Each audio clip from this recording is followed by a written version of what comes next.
Assalamu alaikum. May the peace and blessings of Allah be upon you all. I feel like a bit of an amateur compared to the talented brothers that come before me, but here we go. So I wrote this a few years back during my tenure as a local guide. You get hear a lot of stories and get a lot of exposure to various lives of the youth, so sort of combination of that. Bismillahirrahmanirrahim.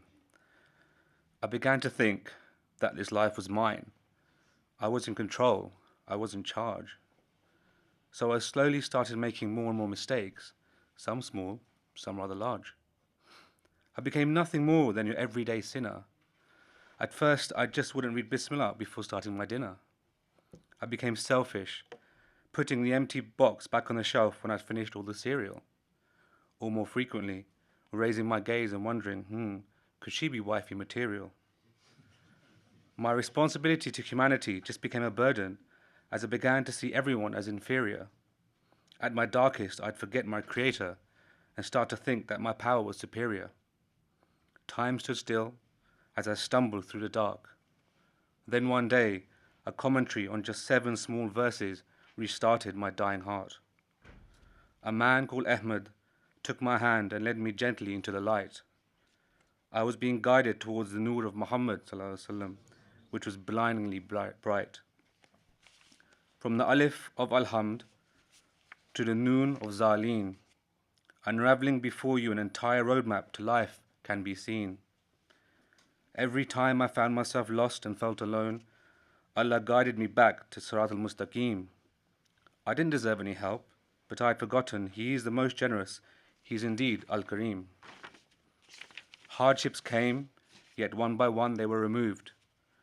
Instead of useless mutterings, more often on my tongue is now the Darood.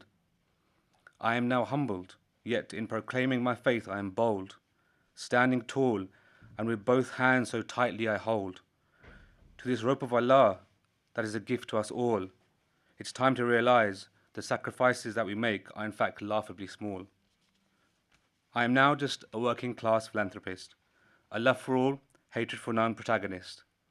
Each day is a new chance to try and help humanity, yet all my efforts are just a proverbial drop in the sea.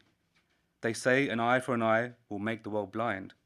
So it's paradoxical that you are judged to be weak if you try and forgive and try and be kind. Without God in your heart, you may still wish good upon your fellow man. But justice cannot prevail unless you are willing to change from the receiving to the giving hand. Listen carefully. Your bond with Khilafat will prepare you for a world that's forgetting its creator. We actually have a man of God who truly loves us. What could be possibly greater? As we all submit our building permits, Shaitan attempts to stamp them denied, telling us that our house in Jannah cannot exist, yet with each syllable he lies. Take heed, my brothers, it's not too late to lay new foundations, rebuild and reconstruct. This journey is long, but take down the Quran from the shelf and you will find so many beautiful shortcuts. Each time you fall, stay down, keep your forehead to the ground, it will ease your rage. And if ever again you find yourself lost, open the Quran and simply turn the page. Jazakallah.